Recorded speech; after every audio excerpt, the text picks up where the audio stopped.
Day, beautiful people. Today we will take a look at a brief introduction about histology. This one is in general. Anyway, suppose you have a very good understanding about anatomy and physiology, or you're done with anatomy and physiology before taking this course. Anyway, your histology, please note that based on definition, this is the study of the tissues of the body and how these tissues are arranged to constitute an organ. And please note in the what you call this organization of an organism, you have first your chemicals, and then you have your cells. Your cells, group of cells, will form your tissues. So in histology, we will take a look, or we will study, or we will take a look at the relationship between these different cells that make up the tissue. So histology, that is the study of your tissues of the body and how these tissues are arranged to constitute an organ. And another one, your histology, is a branch of biology that deals with the study of tissues, so the structure, especially the microscopic structure uh, of these tissues. And please note that there is another one here. It is a branch of anatomy that deals with the minute or the small structure of animal and plant tissues as discernible with the microscope. It states here plant tissues. But then in general histology as well as with human histology, we will focus, our focus is on the animals, human tissues. So in particular. So yes, your histology, please note that this is the study of your tissues, study of normal tissues. Please note that is for your histology because there is another thing. There is histopathology wherein it studies diseases at the tissue level. There is a disease correlation already in case of histopathology. But then when you say histology, you're going to study the normal tissues of your animals. And yes, as what we said earlier, in histology, there is the focus on the cell structure and arrangement that will optimize the functions of each specific that will optimize the function specific to each organ they are located. And yes, please note that in again, in what they call this, in the organization or in the level of organization of an organism, okay, you have your chemicals. Your group of chemicals will form the cell, and then group of cells will form your tissues, and then group of tissues will form an organ, and then group of organs will form your organ system, and then group of organ system will form your organism. So your organs, they are formed by an orderly combination of different tissues. And please note that their precise management allows functioning of each organ and of the organism as a whole. Okay, that is for your histology. Again, this one shows you your level of organization. Okay, your chemicals, group of chemicals will form your cell. Okay, you have your cellular level of organization, and then group of cells will form your tissue, and then group of tissue will form an organ, and then group of organs will form an organ system, and then group of organ system will form an organism. And yes, this is you, the whole organism. Okay, so that is your levels of organization. Anyhow, let's take a look at your yes, okay, your tissue samples here because our main study here is the tissue in the laboratory. We will what you call this, our activities is actually microscopic evaluation or microscopic study of histologic tissues or histologic sections. Okay, again, in the laboratory portion of this course, our main focus is microscopic study of these histologic sections. Okay, there are histologic sections that are prepared which we will, okay, review under the microscope. Okay, so part of your competency after this one is, of course, you should be after completing this histology course, you are competent to manipulate the microscope. And in addition to manipulating the microscope, you are somewhat competent enough, or you can discern what tissue is that, what tissue is this, and what tissue is this, and that. Anyway, okay, so let's take a look at your how do they prepare this tissue sections? How do they prepare this tissue sections accordingly? So first is your samples.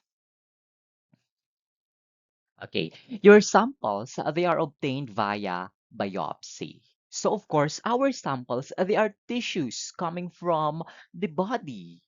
Okay, our samples are tissues coming from the body. Okay, specimens or samples, they are obtained via biopsy, resection of an organ, or resection of a lesion, or from an autopsy. Okay, so those are your sources, or they are your samples. And please note that this biopsy, this resection of an organ, they somewhat take place in the hospital. They somewhat take place in the operating room. The autopsy somewhat, the autopsy somewhat, it does not really happen in the operating room. It takes place at a different place in the hospital or at a different place. Anyhow, the sample is submitted to the laboratory. The sample is submitted to the laboratory. But then please note that usually what happens is if the sample is from the emergency or sorry, if the sample is from the operating room, usually it is placed in a formalin. Okay, so it is placed in a formalin. So usually you will receive a sample in a jar or in an empty 6-liter water bottle somewhat with formalin. Okay, so it is already formalinized. Except of course if the sample is for rapid frozen section, okay, but anyhow, okay, so the specimen is submitted to the laboratory. So first, of course, is the doctor performs a biopsy or the doctor gets a sample and then places it in, yes, evaluates it and then submits it to the laboratory. It submits it to the anatomic or to the histopath laboratory. And in the histopath laboratory, of course, okay, in the histopath laboratory, the histopath personnel should, of course, check the labels check the labels and completion or completeness of the report or the request form. So after that, okay, what you call this, the laboratory staff will accept. And what's next is the grossing or gross examination. Please note that gross examination, it is done by a pathologist. It is done by a pathologist. A pathologist is a doctor, okay, is a doctor with specialization in pathology. Okay, please note that right after what you call this, right after graduation or right after passing the physician licensure exam, you need, I mean, to be a pathologist, you need to what you call this, you need to take your specialization. Okay, you need to specialize in pathology to be called as pathologist. Okay, anyhow, your gross examination is done by the pathologist. And what happens here? Okay, the in grossing, They describe the size of the tissue, the color of the tissue, the consistency. They even measure, okay, how many centimeters or how many is given or is submitted. The consistency as well as the orientation and other circumstances that is present in the tissue. And after that, of course, those things are recorded in the report. Okay. And then after that, they cut a yes, they cut it into appropriate size. Or they get a representation of the sample. Let's say, for example, if that is a brain, please note the brain is somewhat a large organ. It is somewhat a large organ. And please note that the brain, okay, is too big. Okay, the brain is too big to fit in these cassettes. Okay, because in histopathology we have, or yes, we have cassettes. Okay, yes. In these cassettes, we place our tissue samples in these cassettes. And please note the brain, the whole brain is too big to fit into these cassettes. That is why the pathologist will cut your sample, will cut or will get a portion of the tissue to be placed in your cassettes to be processed. Okay, of course, okay, the what do you call this, the appropriate size as well as the location, okay, location of the tissue to be processed will depend on the pathologist. It will depend on the initial it will depend on the grossing done by the pathologist. Of course they will cut portion, they will cut a portion and then place it in the sets. Okay, of course, the cassettes should be labeled also. The cassettes should be labeled also. Anyway, of course, they should be labeled to prevent mix-ups. And that is mandatory. Labeling is mandatory in the laboratory. Anyway, okay, so right after grossing, what will happen? This tissue inside the cassettes or the cassettes with the tissue, they are placed in a fixative. They are placed in a fixative. So this time, okay, let us take a look at the steps and preparation of tissue sections for microscopic study. Actually, it starts with fixation accordingly. Okay, so right after grossing, you will perform fixation. So what is this? How is this done? Just simply place your tissue section, okay, the cassettes with tissue, just place it in a fixative. Okay? Is it an fixative? But then please note that this fixation here, this is the most critical step in the preparation of tissue sections for microscopic study. By the way, what happens here in fixation? Uh, the main purpose here is to preserve the tissue structure and to prevent degradation by enzymes that is released from the cells or microorganisms. Pieces of organs are placed as soon as possible after removal from the body in solutions of stabilizing or cross-linking compounds.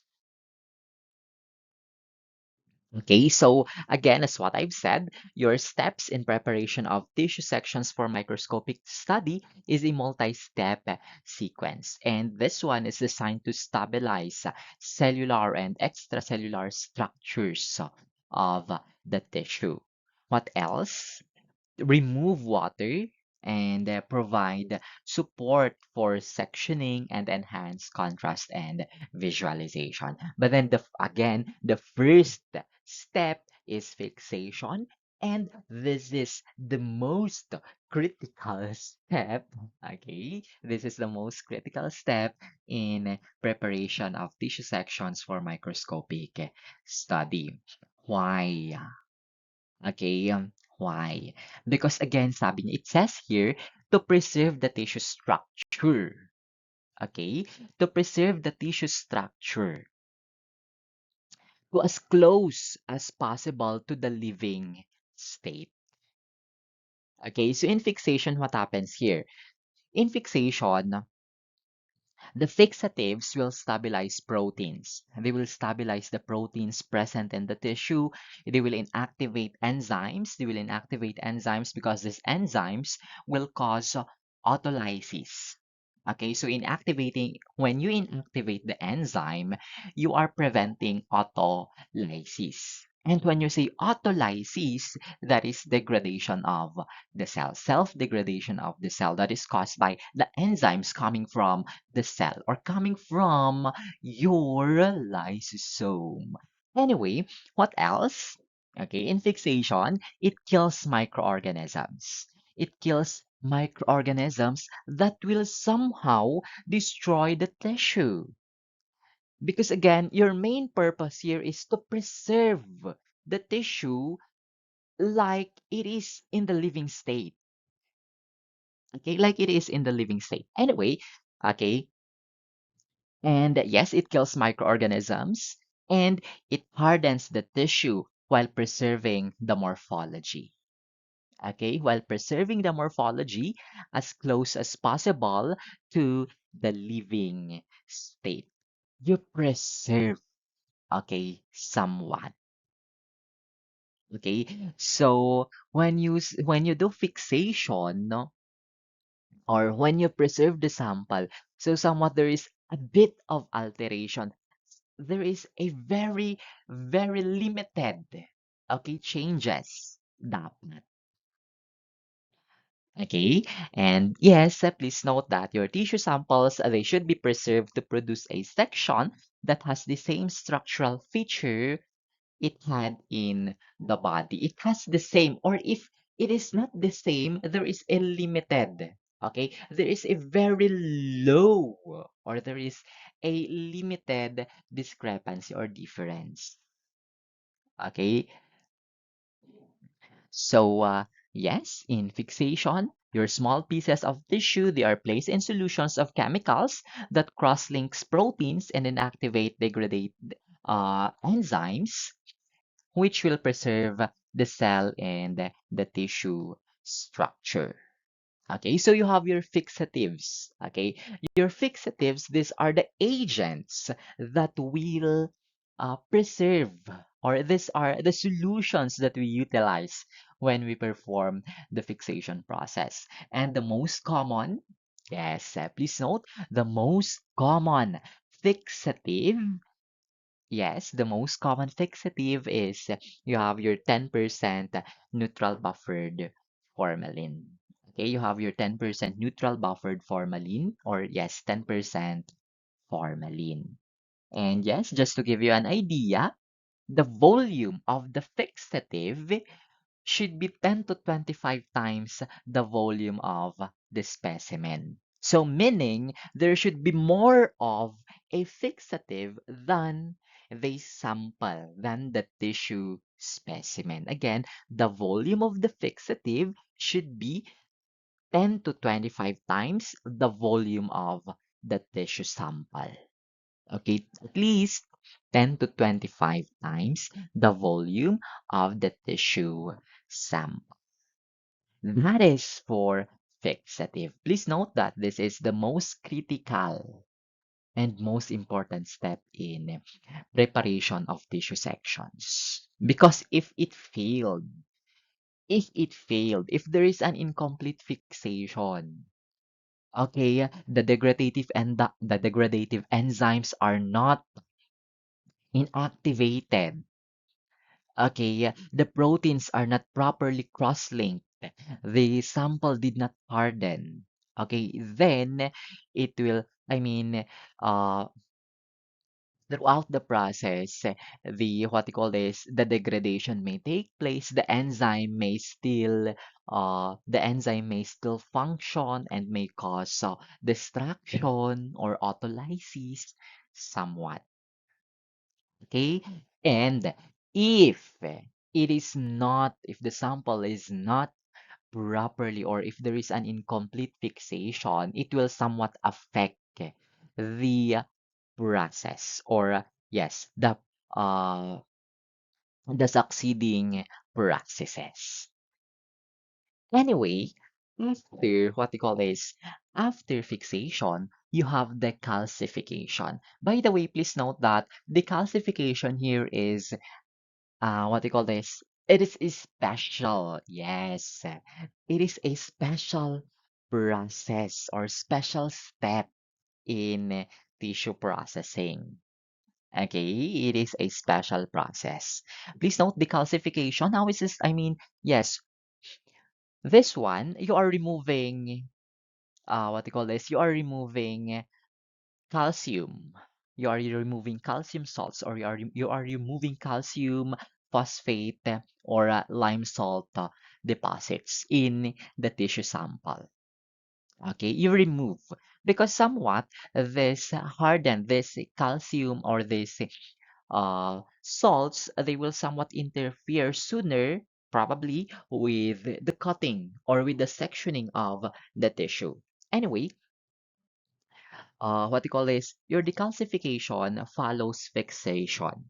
This one, it uses acids. It uses acids. So examples of decalcifying agents, you have nitric acid, formic acid, or you can make use of chelating agents like ethylene diamine tetraacetic acid. Okay, so your purpose here is to remove the calcium to make the sample soft, not very hard. Okay, uh, to make the sample soft enough for sectioning in the future. Okay, so again, you're removing calcium salts, you're removing calcium urates, phosphates, and others. Please note that the calcification is otherwise termed as demineralization. Okay, this decalcification process is only done to samples or to tissue samples that has high mineral content, that has high calcium content. Okay, it is done for tissue samples that has high calcium or mineral content. Okay, so again, it is done it is done after fixation. Okay, again, you're going to remove the calcium deposits. Okay, and please not all of your tissue samples require not all your tissue samples require decalcification. There are samples identified which require decalcification, like bone, okay, teeth, those items. Anyhow, right after decalcification, you have dehydration.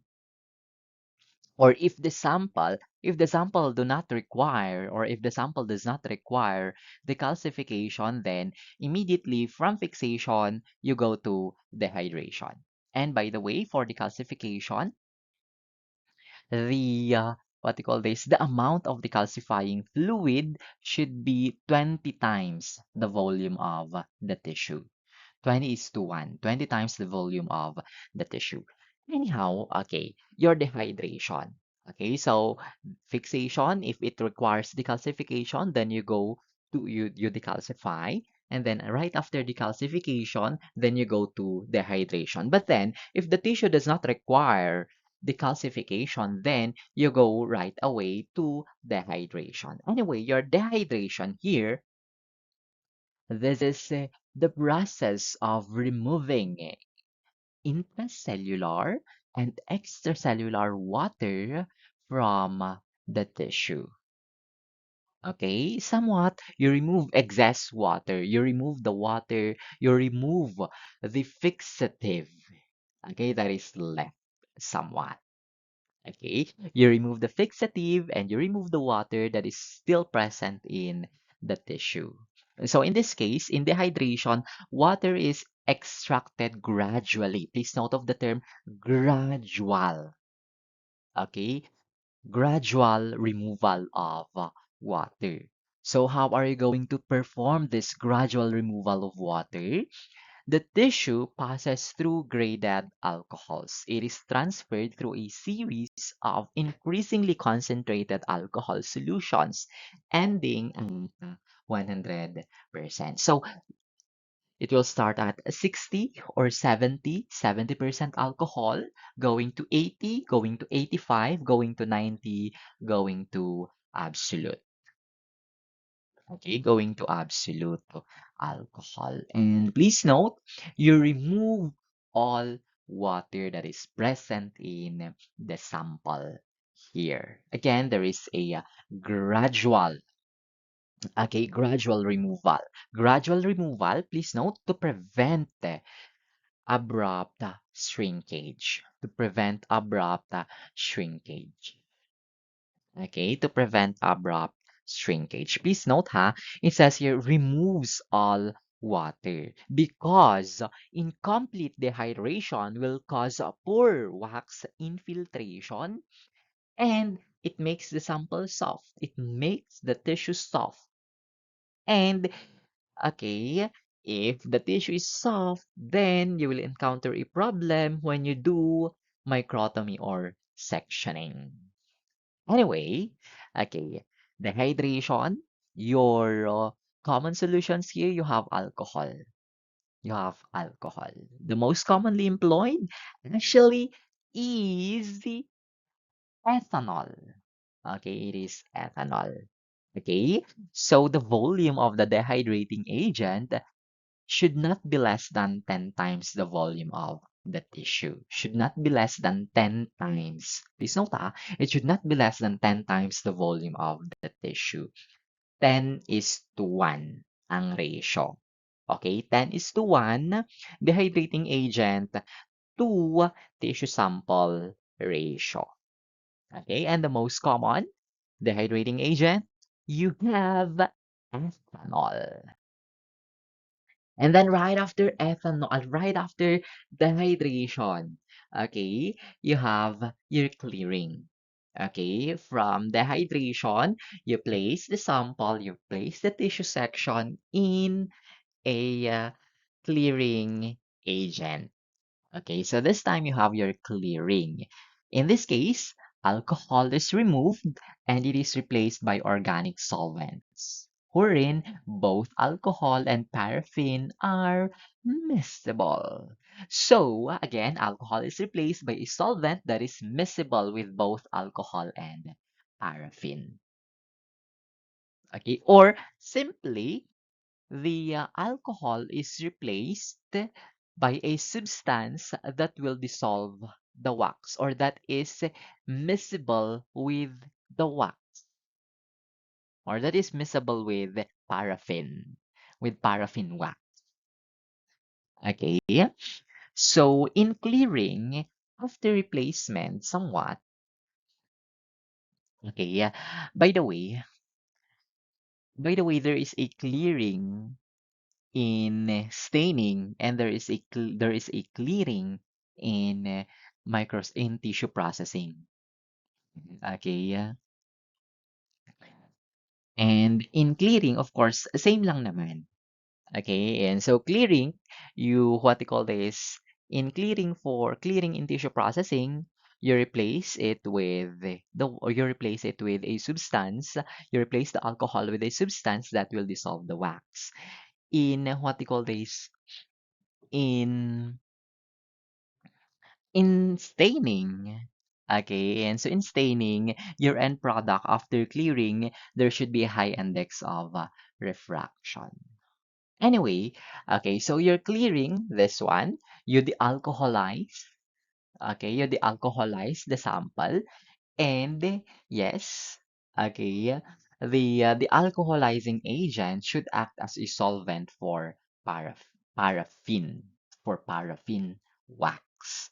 Okay, and please note that the volume of the volume of the clearing agent should be at least 10 times the volume of the tissue. So your clearing agent to tissue sample ratio should be 10 is to 1. And the most commonly utilized clearing agent is the Silene. Again, your most commonly utilized clearing agent is silene. Okay. And yes, you have your infiltration.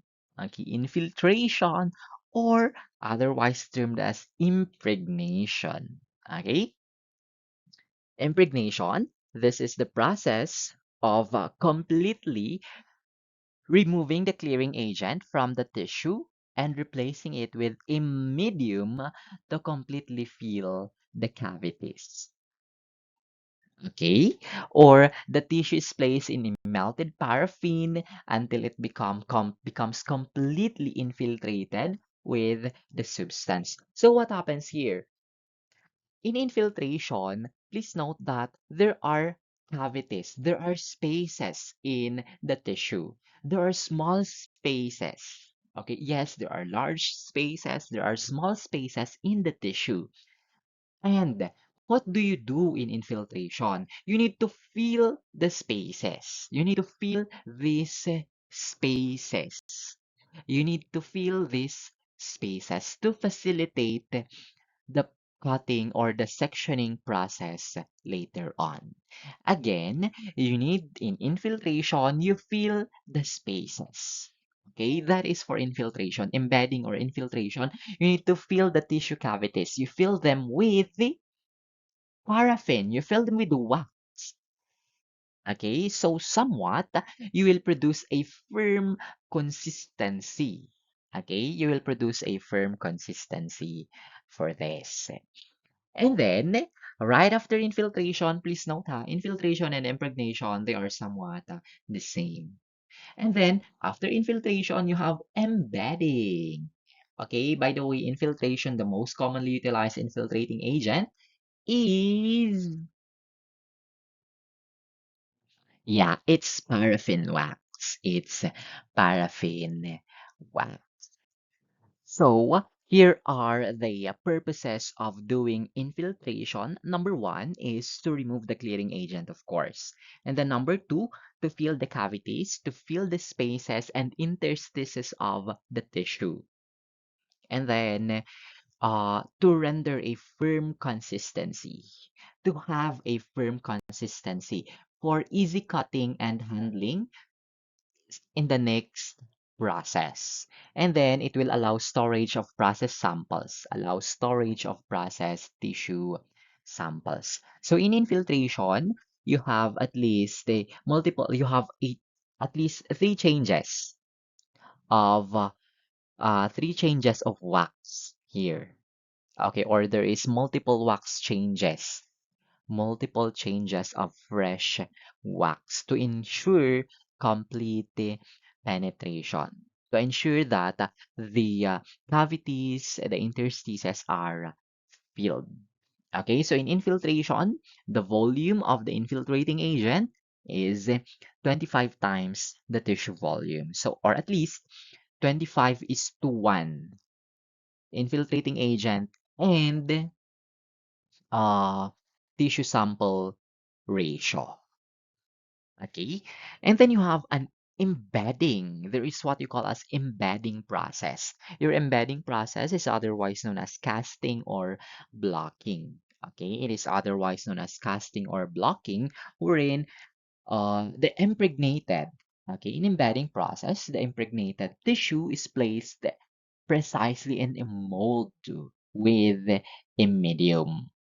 Okay, again, in embedding, the paraffin infiltrated tissue is placed in a small mold with melted paraffin and allowed to harden. So, your end product for embedding is a tissue block. Okay, you have this one again is otherwise known as casting or blocking. Okay, so your end product here is a tissue block. Okay, so again, in embedding, the sample is placed in a, you place in a precisely arranged position into a mold with a medium with a wax, of course, which is then allowed to solidify somewhat like this. Okay, this one is actually a stainless. stainless steel mold. Okay, stainless steel mold. And then you have trimming. Okay, you trim to produce a truncated pyramid. Okay, the resulting paraffin block. The resulting paraffin block is trimmed to expose the tissue for sectioning on a microtome. Okay, so this one actually is the end product of embedding. Okay, you have a tissue block. Uh, if you utilize, uh, if you utilize peel away paper boat, okay, this is the end product. This is actually the end product. Okay, and then you have microtomy and sectioning. Okay, the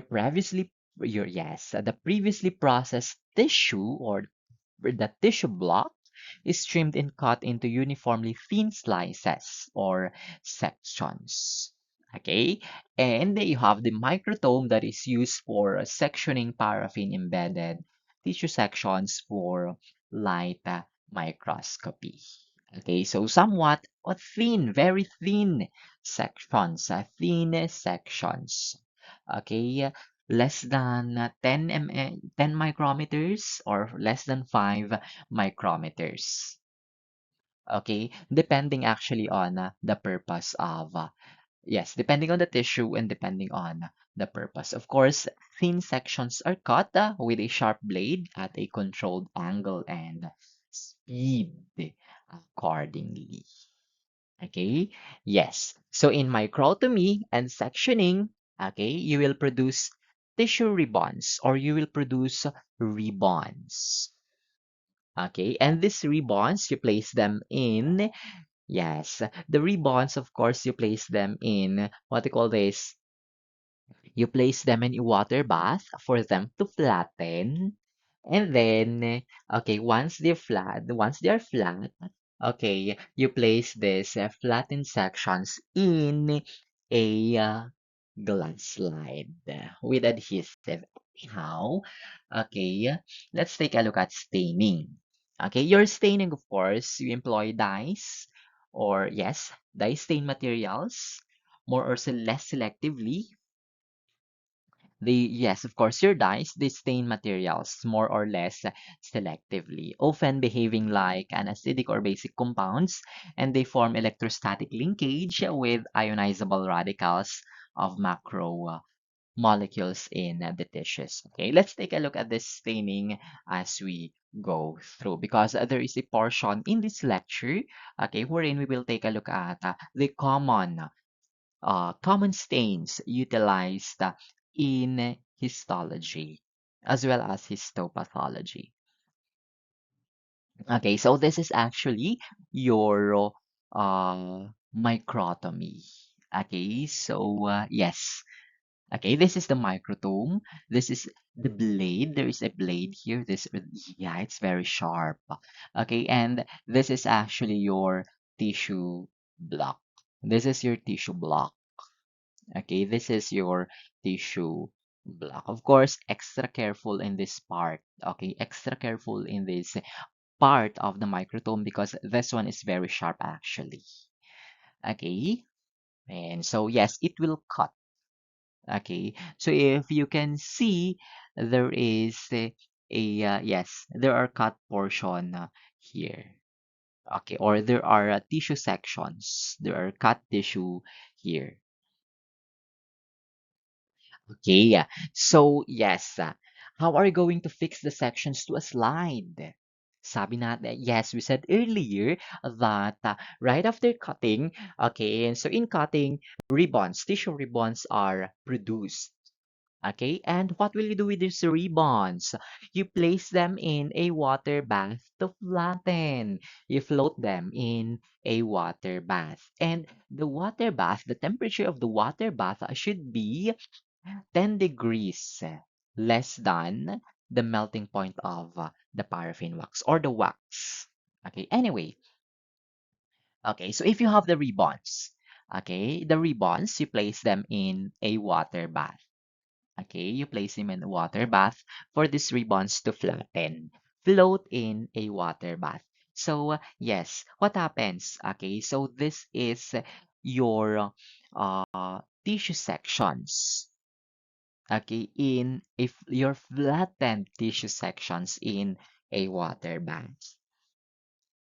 Okay, flattened tissue sections in a water bath.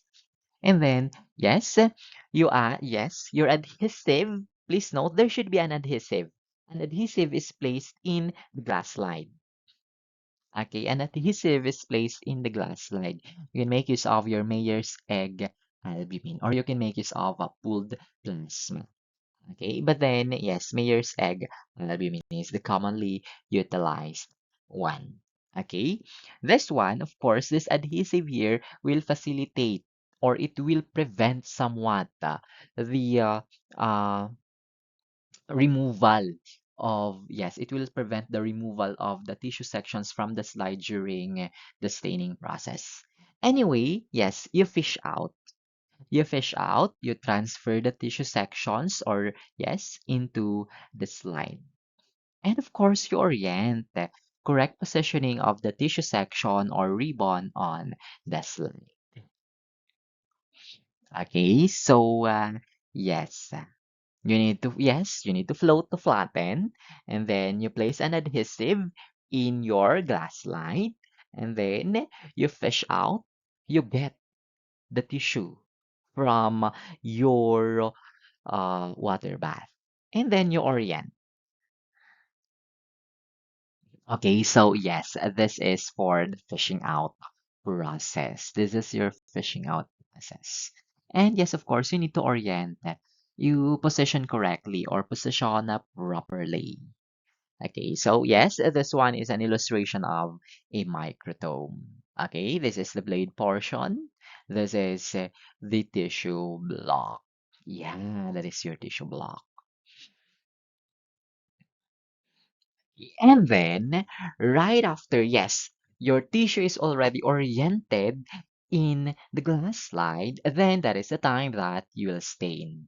Okay, you stain your cell components such as nucleic acids with a net negative charge. They have an affinity for basic dyes.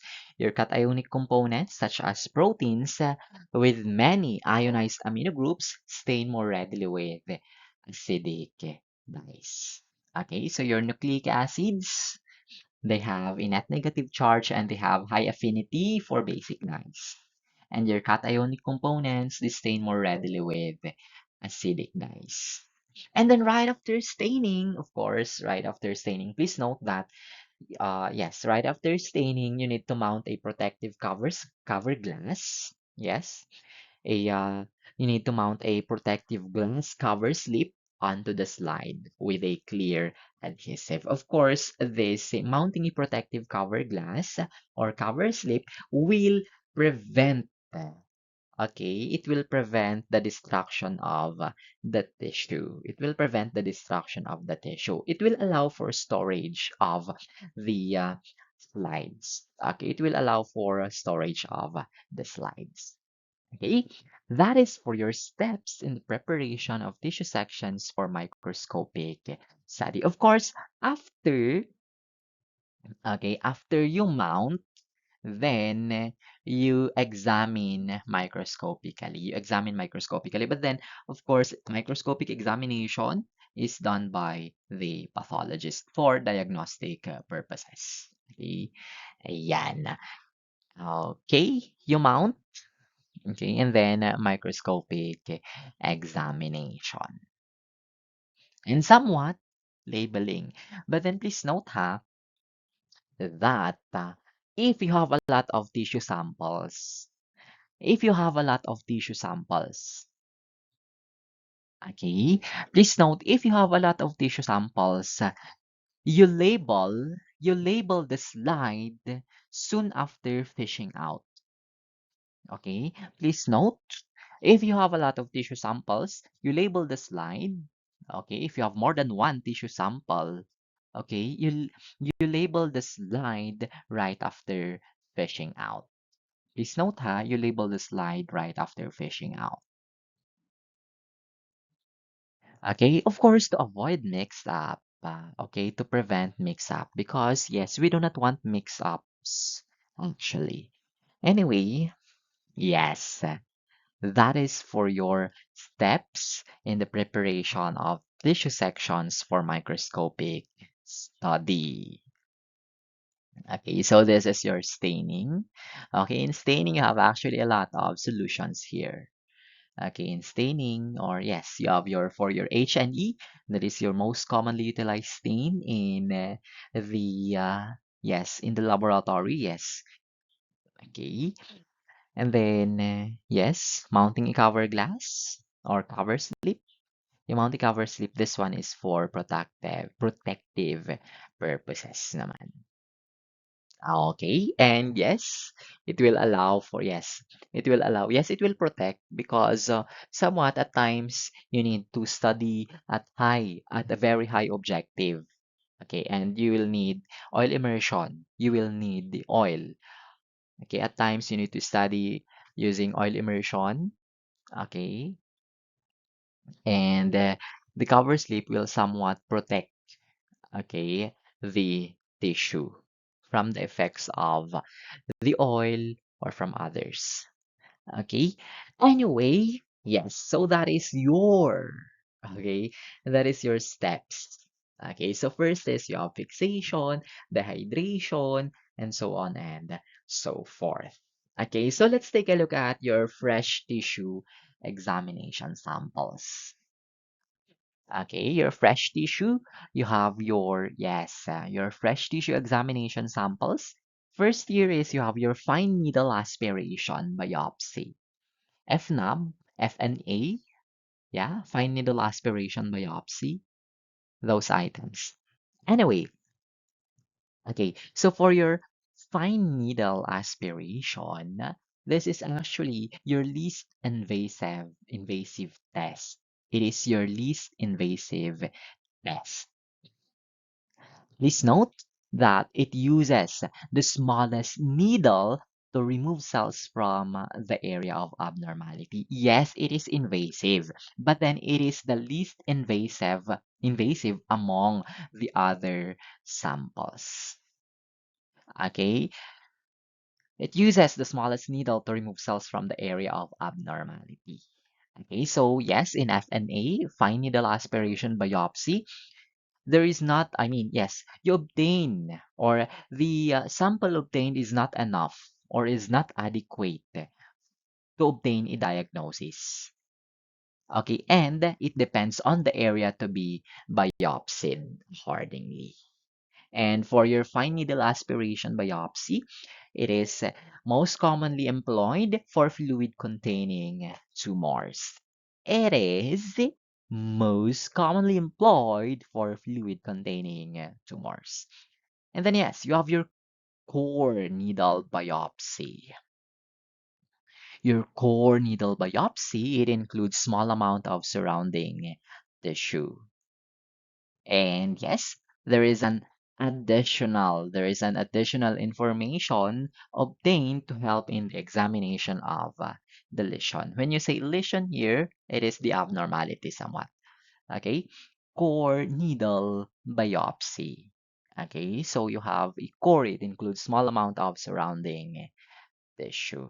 So somewhat for your core needle biopsy, it is utilized for dermatological samples. Also, it is utilized for dermatological samples. Okay, by the way, for your dermatological samples, you can make use of core biopsy, punch biopsy, shave biopsy, and excisional. Okay, and so your excisional, yes, we will take a look at your excisional as we move on. Your excisional biopsy, this is actually the method of choice for surgical removal of melanomas. Okay, and yes, your incisional biopsy. Incisional is different from excisional. Your incisional biopsy, it is, yes, it takes out some of the abnormality, but not all. You slice into the lesion and remove a portion. You just get a portion. Okay, so this is imagine that is the lesion. Okay, the lesion is big. Okay, in excisional biopsy, you only get a portion, a small portion. Okay, that is for incisional biopsy. You slice into the lesion and remove a portion. And then you have punch biopsy. Punch biopsy, this is the primary technique for obtaining diagnostic full thickness skin samples. Okay, so yes, that is for your punch biopsy somewhat. Okay, full thickness. This is the lesion. Okay, and so this is your material, and then this is the sample you obtain. And then you have curettings. Curettings. Okay, the tissue is scooped to remove tissue or growths, and usually it is done in endometrial or cervical. And yes, usually, okay, you will receive samples. Yes, okay, you will receive samples. Yes, soon when you will work in the laboratory, you will receive samples labeled with curettings. And usually they are from uh, the doctor. The doctor is actually an OB. Usually they come from OB doctors. Okay, yes. And then excisional biopsy. Excisional biopsy, it removes the entire area in question. Okay, it removes the entire area in question. So if the problem is your right ovary, then they will remove your entire ovary. If the problem is you have your left breast, then they will remove your entire breast. That is for your excisional biopsy. Okay, that is for curettings. Okay. And then your fresh tissue examination. Okay, so your fresh tissue examination, in this case, the tissues are examined fresh. Okay, the tissues are examined fresh. There is no fixative that is applied or whatsoever. The tissues are examined in the living state. Okay, the tissues are examined in the living state. So, what is the purpose of your fresh tissue examination? This one, actually, it's limited. The use is limited. It is used to visualize the protoplasmic activities. It is used to visualize protoplasmic activities. And please note, this advantage, it is not permanent and it is liable to develop the changes usually observed after death. Okay, because please note, there is no, okay, you did not apply or you did not utilize a fixative here. You did not preserve the sample. So somewhat, you examine this one right after removal from the body. Okay, immediately. Okay, so you have here your methods of fresh tissue examination. Your methods of fresh tissue examination. So you have here your teething or dissociation. Teething or dissociation. So how is this done? The selected tissue is immersed in an isotonic saline. Okay, and yes, it is immersed in an isotonic saline in a petri dish or watch glass. Somewhat like this. This is a petri dish, or sorry, this is a watch glass, and this is your tissue. Okay? And then, of course, you have an isotonic saline there. Okay? The tissue is dissected with a needle and separated by direct or zigzag spread using an applicator stick. Okay, and it can be stained with supravital dye or examined and stained with phase contrast microscopy.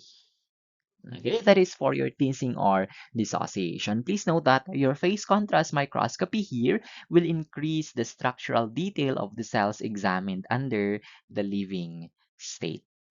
Okay, because if it is under the living state, okay, they are colorless. Okay, there is no blue, there is no green, somewhat. Anyway, yes, and that is for your teasing or dissociation. You can employ a supravital dye or you can examine it unstained using a phase contrast microscope.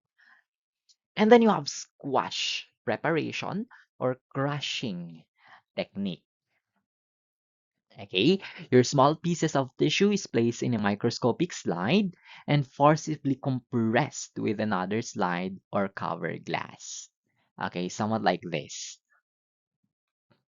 There is one slide and then there is another slide. This is your tissue sample.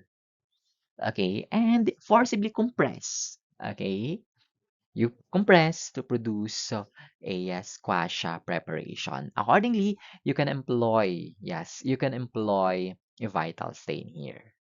Okay, the sample is less than 1 mm in diameter. Your sample for squash preparation is less than 1 mm in diameter. And yes, a supravital stain may be utilized or may be placed at the junction of the slide and the cover glass. And yes, you can examine it under the microscope. That is for your squash or crushing preparation. Okay, so you have here, yes. Okay, your squash preparation. Okay, this is squash preparation. This is touch or yes, touch preparation or impression smear. Okay, and then this one actually is smear preparation. Smear preparation using yes, using the wedge method. Anyway, okay, so yes, just to show you, this is just to show you your squash prep, your smear prep, and touch prep here. Anyway, let's take a look at your smear preparation. You can do streaking or spreading. Okay, for smear preparation. Okay, your smear preparation, okay, the technique may depend on the type or nature of the material to be examined. Okay, if you make use of streaking, okay, the material is rapidly and gently applied in a direct or zigzag line throughout the slide. Okay, direct or zigzag line. So this is your glass slide. This is your sample. Okay, and the sample is applied in a zigzag motion. Uniform distribution of the secretion. Okay, and then you have your spreading. You spread in a moderately thick film by teasing the mucus strands apart with an applicator stick. Please note that your spreading here is recommended for fresh sputum. This one is recommended for fresh sputum, bronchial aspirates, and thick mucoid secretions. Okay, so somewhat, I will present to you two methods of doing the spreading. Okay, you can make use of a pull apart or you can make use of the wedge method. Okay, you can make use of the wedge technique. Okay, wedge technique. Anyway, for pull apart, you place a drop of sediment on the slide, on one slide, and face it to another clean done slide. The material disperses over two slides and you pull apart. You pull apart the two slides. One drop of secretion or one drop of the sediment is placed in a glass slide. Okay. And then, yes, on top of that, you place another glass slide, allow the secretion to disperse, and then you pull apart with a single uninterrupted motion. Okay, so somewhat like this. Okay, you have the what you call this? You have the secretion. Okay, place it in one glass slide, and then another glass slide. You place it on top, and then allow them to disperse, and you pull apart. Okay, you pull them separately. Okay, this one is for your wedge method. Okay, this one is for your wedge method. Okay, this one is commonly employed uh, in preparing peripheral blood smears. Okay, this one also is utilized in uh, yes, in sperm morphology. Okay, it is also utilized in sperm morphology. Anyway, okay, you need here one spreader slide and one stationary slide. Okay, for this one, okay, you have one slide. This is your stationary and this is your spreader slide. Okay, you place your lesion or you place the sediment. Okay, you place the sediment in the stationary slide. And then after that, okay, you place your spreader slide close to your, yes, allow it to touch actually your lesion. Allow the lesion or allow the sample to spread evenly throughout, okay, throughout this. And then you push, okay, you push, producing like this. Okay, but then please note that this is just for the representation, ha? Okay, this is not the ideal. Okay, this is not the ideal one. Okay, that is for, please note, ha, it is, there is an angle. There is an angle. Unlike for pull apart, okay, the two slides are in contact with each other vertically. I mean horizontally. Okay, that is for your smear preparation. Okay, so yes, this is for your pull apart. Okay, pull apart. Okay, and then you have your touch preparation. Your touch preparation, please note that this your what you call this, your surface of a freshly cut piece of tissue is brought in contact and pressed on the surface of a clean glass slide. Okay, and so you have here what you call this, you have the tissue. Okay, you have the freshly removed tissue, and then you have a glass slide. Just touch it with the surface, and then you have a touch preparation. It allows your cells to be transferred directly. And please note, in touch preparation, the intercellular relationship is maintained. Yes, the intercellular relationship is maintained accordingly. So you have here an illustration. This is the lesion, this is the glass slide. You just touch, okay? And then you also already have an impression smear or sorry, a touch preparation. Okay, and then you have your frozen section. You have your frozen section. Please note that there is such a thing as rapid sorry. There is such a thing as rapid frozen section. Okay, and yes, it is actually for rapid diagnosis and utilized for delicate specimens. So, your frozen section, it is utilized to know if the margins of the resection are free from tumor before closing. And the immediate diagnosis is done on frozen sections. Please note this is rapid, meaning it's fast. Okay, so how is this done? Please note, usually, that rapid frozen section, you need to inform the pathologist ahead of time. Okay, if the surgeon will perform rapid frozen section, they need to inform the pathologist ahead of time. Okay, so let's say, for example, if the schedule of rapid frozen section is next month, then as early as now, you need to inform the pathologist. You need to inform the pathologist because of course, considering the availability of the pathologist, availability of the machine, okay, and whatsoever. That is for your, yes, that is for the process. You need to inform. Okay? And usually, I'm telling you this because I somewhat experienced this. Okay? Uh, yes. So you need to inform right after, before, okay, and then a day before, of course, a day before, or somewhat a week before, you need to inform again the pathologist. You need to inform again the pathologist. And please note, before, okay, before induction, before bringing the patient to the operating room, you need to inform the pathologist. You need to inform the laboratory. You need to inform the pathologist. You need to say, you need to call. The OR will call.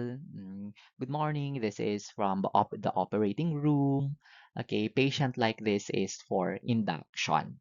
Patient like this is for induction. Of course, that will give you time. Or okay, and so meaning if that happens, okay, the things needed for rapid frozen section in the laboratory should be ready. Okay, they should be ready. Okay, so yes, what will the sergeant do? Okay, and so what will happen? Okay, yes, they called. Okay, and then induction. What will happen here? Okay, right after removal of the lesion, okay, right after removal of the lesion, let's say for example, a breast, in breast cancer or in ovarian, okay, in breast cancer, right after removal of the breast or right after removal of the lesion, they will bring the sample to the laboratory. Okay, they will bring the sample to the laboratory. They will bring right away. Right after removal, of course, what you call this, reports or what you call this, forms are accomplished, labels are accomplished. They will bring the sample to the laboratory. And what will happen to the laboratory? Of course, the pathologist will process the sample. Okay, there is what you call as what you call this There is what you call as your cryostat that is utilized in processing frozen sections. There is what you call as cryostat that is utilized in processing frozen sections. Okay, so yes, right after receiving, the pathologist and the histotechnologist will process the sample. They will process the sample. And usually, okay, results will be released in less than 1 hour. Results are released in less than 1 hour. So it's rapid. It's for rapid diagnosis. Okay. And of course, okay, the results will affect. Okay, yes. The results will affect the decision of the surgeon if it will close the resection or if it will close the resection right after or whatsoever. Again, it is for rapid diagnosis. Usually, it's for rapid diagnosis or immediate diagnosis for your frozen sections. Again, to know if the margins of the resection are free from tumor before closing. And aside from that, it is for delicate samples. But then, most commonly, it is for rapid diagnosis. Okay, this one is a cryostat. This is the machine that is utilized to process your frozen section.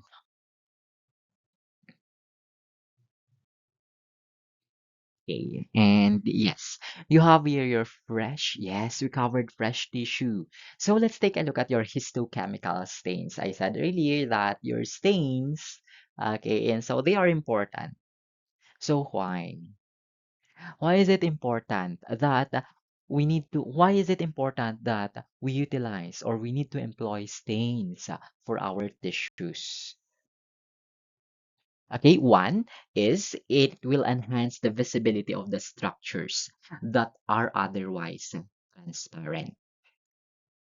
Okay, and for differentiation. Differentiation because somewhat, okay, in general, somewhat, the color of the tissue is the same. The color of the tissue is the same. So you need to differentiate. Okay, the stain will allow identification of cell types. Okay, because there are cells that will stain differently and there are cells that will stain differently also. Okay, differentiation is what we said. Okay, allows identification of cell types, allows identification of the tissue architecture, allows differentiation of the tissue architecture, and allows to differentiate and identify pathological changes. Okay, so you have here your what they call this, just to give you an idea about your principles behind your stains. Okay, so please note that your stains they must be soluble enough to penetrate tissues, but selective enough to bind only to the target structure. So there is what you call as selective binding, and there is what you call as an affinity in this case. Okay, affinity, it will the stain will bind to specific molecules based on the charge, solubility, or affinity. Based on the charge, solubility, or affinity. Okay, there is a stain that will bind to this positively charged. There is a stain that will bind more to negatively charged. Okay, there is a stain that is more that has a higher affinity to acids. There is a stain that has a higher affinity to basic components of the tissue, something like that. Okay, and again, for selective binding, different stains target different cellular components. Okay, different stains target different cellular components. Again, as what we said earlier, stains must be soluble enough to penetrate the tissue, but then they should be selective enough to bind only to the target structure. Okay, so you have here your H and E staining, your hematoxylin and eosine stain. This is actually the most widely utilized technique in histology, or most widely utilized staining technique in histology. Okay, anyway, yeah. So you have your hematoxylin and you have your eosine. Okay, please note that one is basic and one is acidic. So your hematoxylin, yes, your hematoxylin here is a basic dye. It is an oxidized hematine combined with a metallic mordant. Okay, hematoxylin is an oxidized hematine combined with a metallic mordant, while your eosine here is an acidic synthetic dye. Okay, usually eosine Y. Okay, usually eosine Y.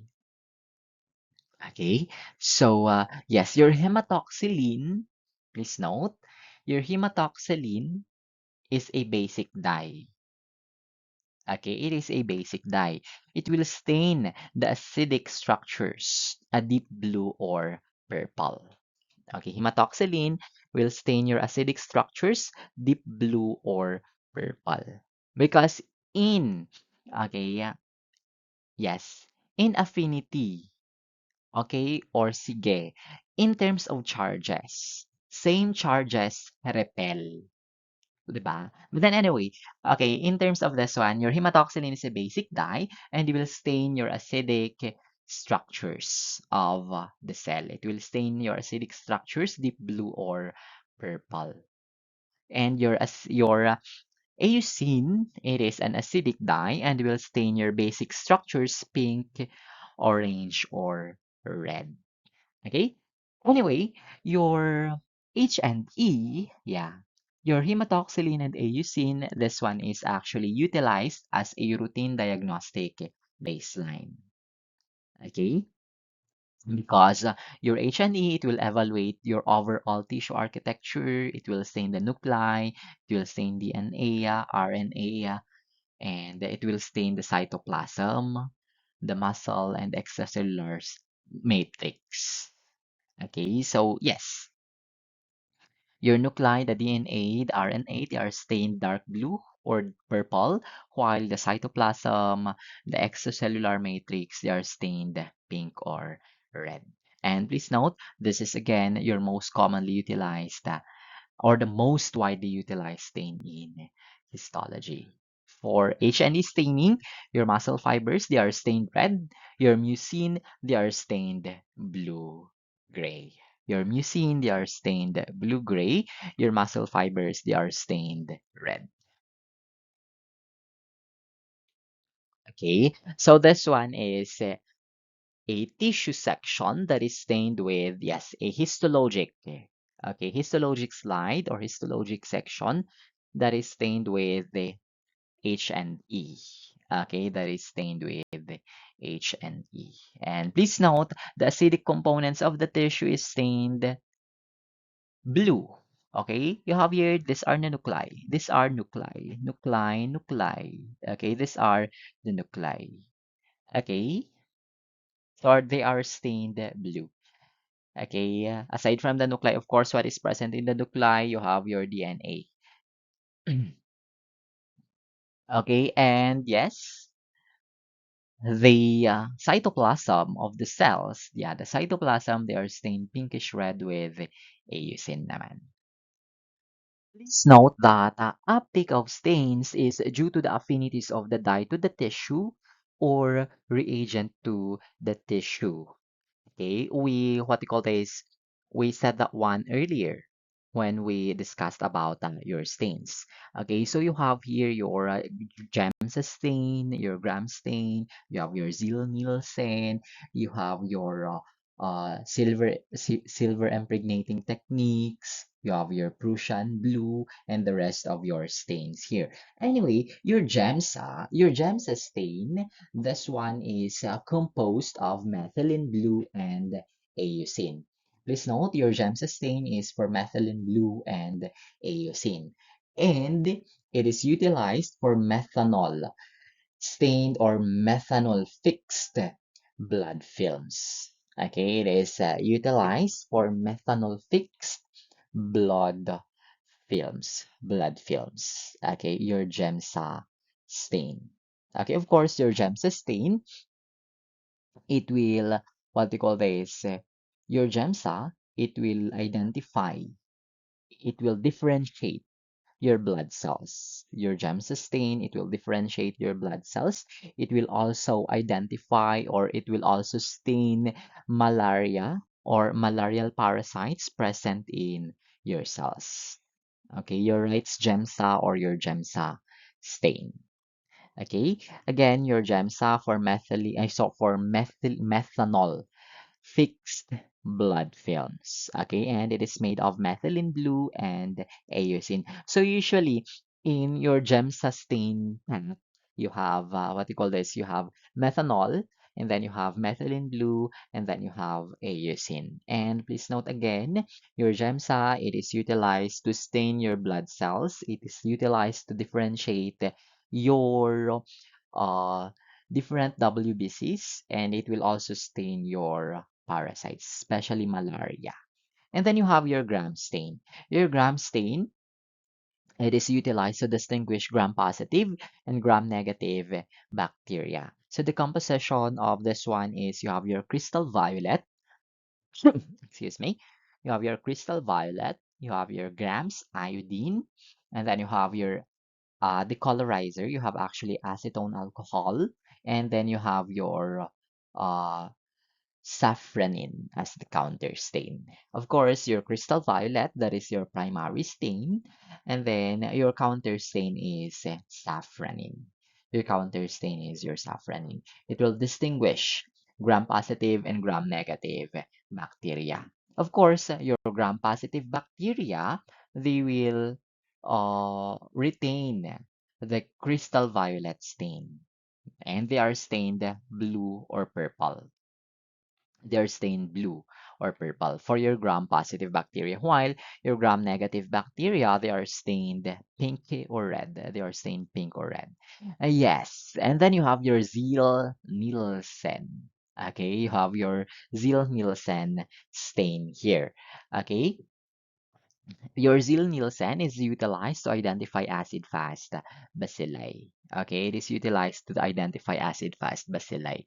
It is utilized for identification of Mycobacterium tuberculosis. Okay, if you heard of it.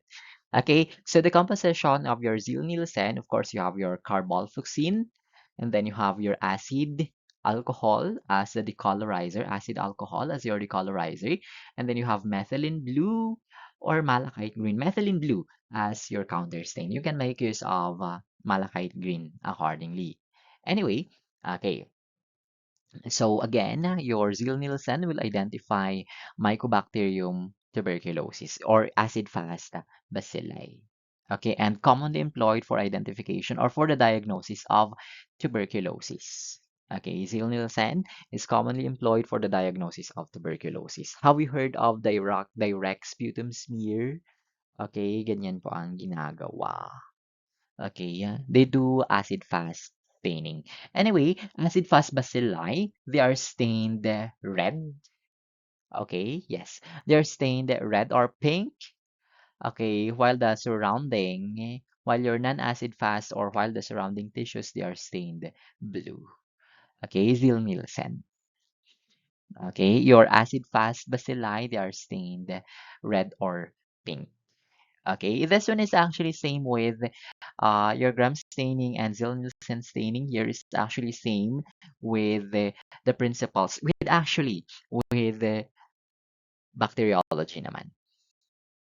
So, you have here actually um, yes, a stained blood film. Okay, you have a stained blood film. Of course, you have here this ones. These are red cells. Actually, these are infected, malaria-infected red cells. Okay, these are malaria-infected red cells. Okay, these are malaria-infected red cells. Of course, this one, you have your red cells. And this one, this is actually a WBC. This is a WBC. Of course, it is stained using Wright's GEMSA. It's stained with GEMSA. This one is another image of a blood smear that is stained using a Wright stain. Okay, please note that again, in Wright staining, of course, the blood cells or the red blood cells, they are stained salmon pink. Okay, they are stained salmon pink. And then, of course, your WBCs.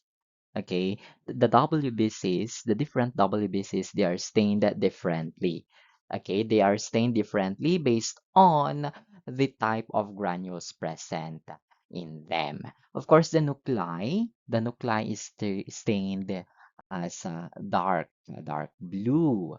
Okay, the nuclei is stained dark blue. For eosinophils, the cytoplasm, again, for eosinophils, the cytoplasm is stained orange red.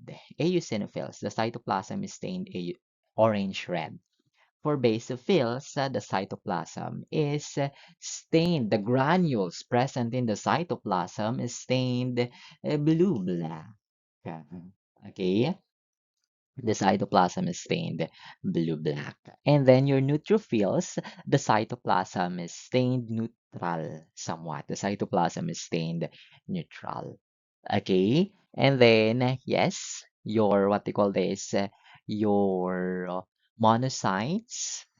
Okay, you and as well as your lymphocytes, they are differentiated based on their vacuoles. I mean, for monocytes, it is differentiated based on the staining characteristic and the size as well. The staining characteristic of the vacuole, I mean, of the cytoplasm, and then the size as well. Okay, okay. And then you have here your stains that will differentiate tissue elements. You have your Luxol Fast Blue or your Crystal Blue.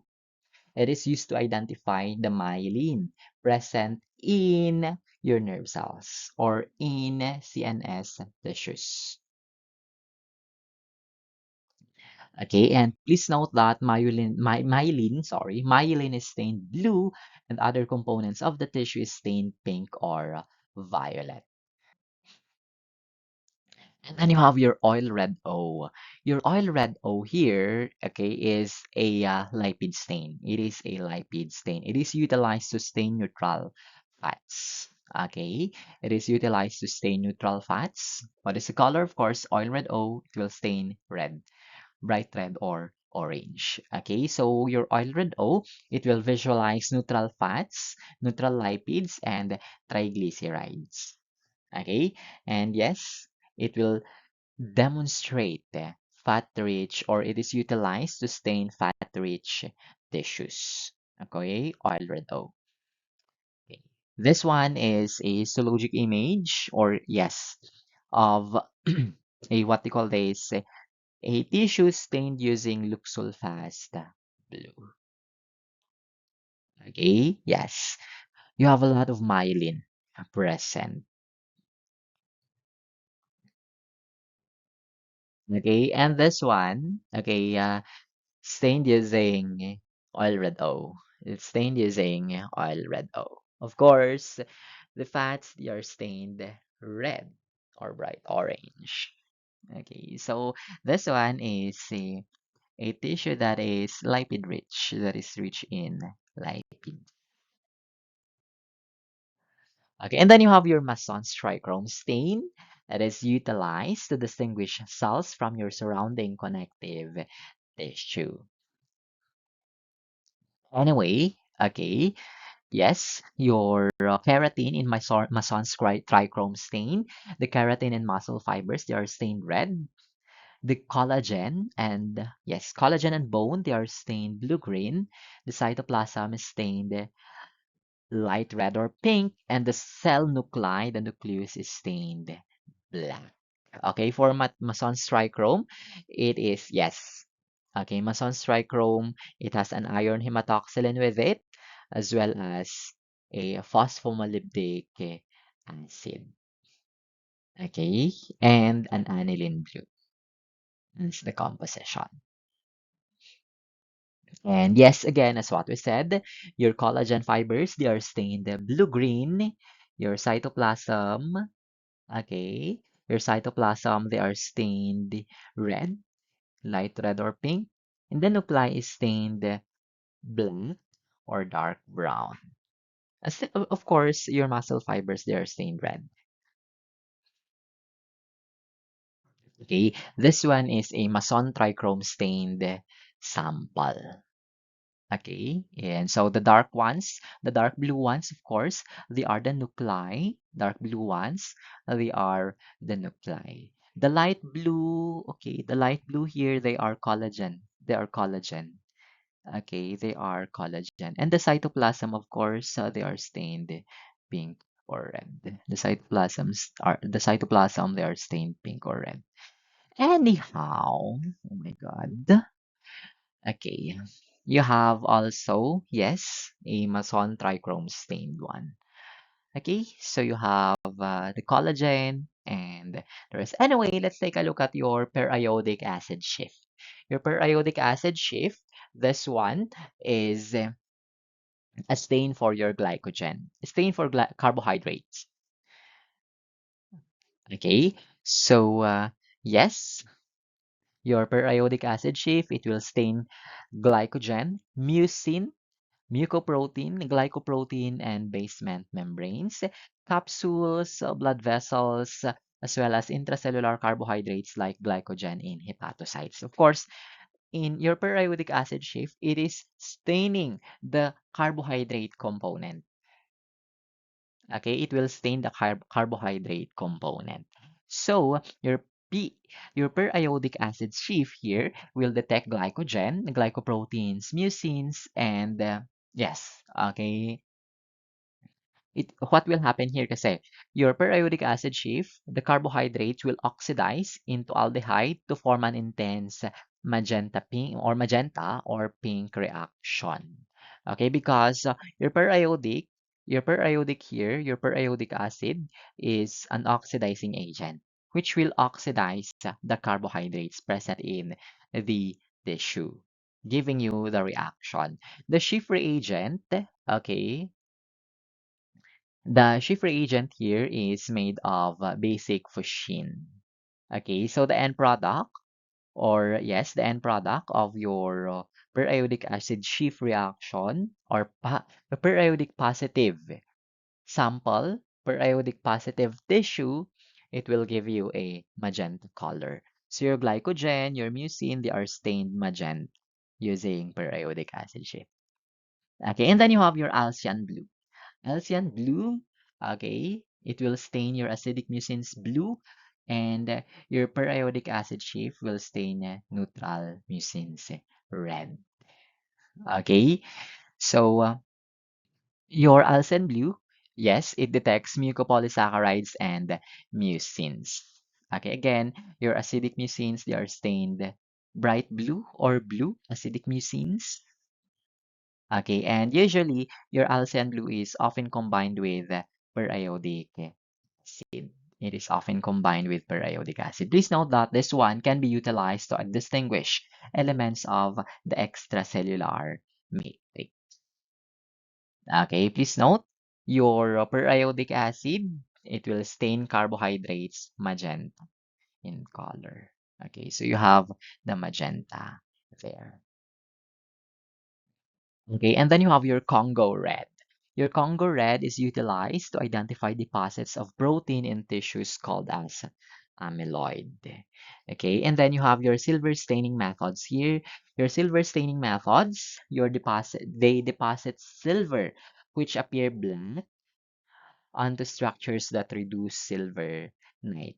And please note that this one is valuable for identifying individual cells, such as a single nerve cell within a group of cells.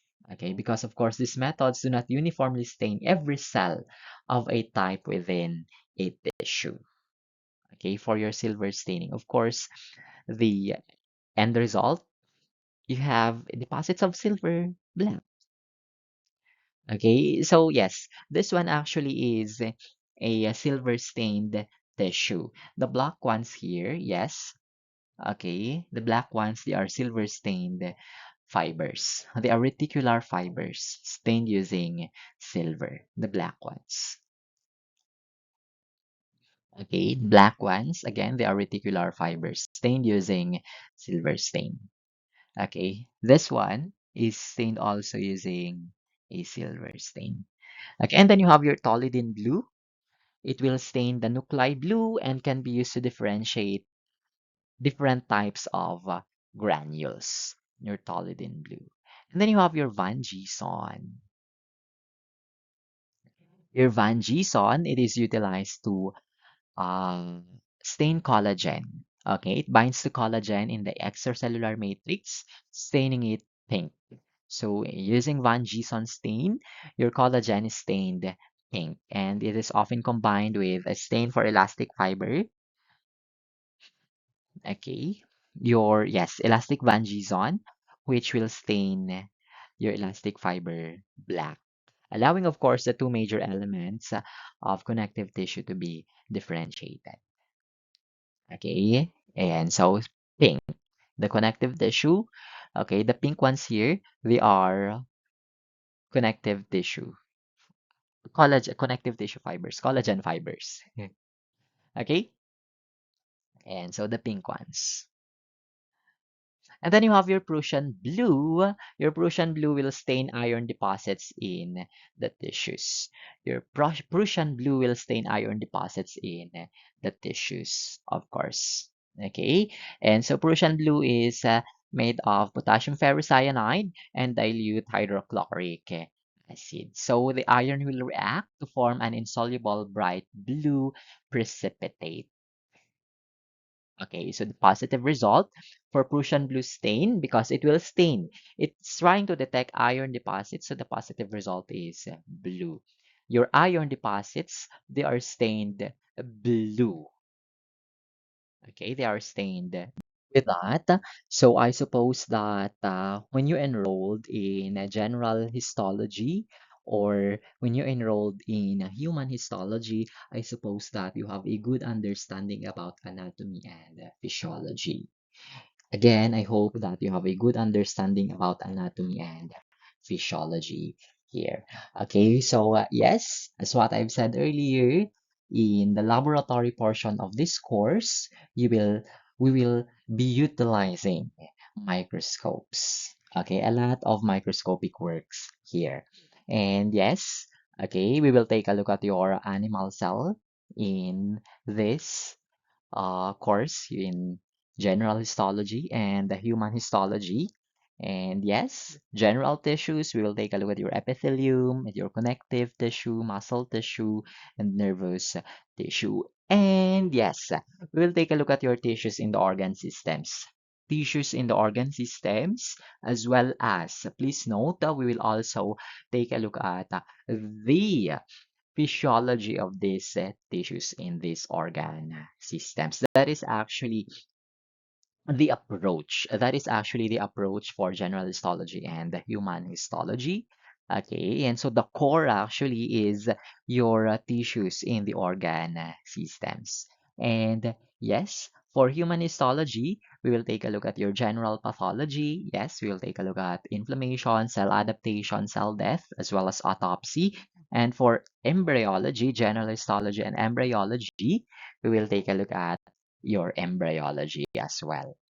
Okay, so with that, I suppose so you're ready for the challenge. So I guess let's end here. Let's continue some other time.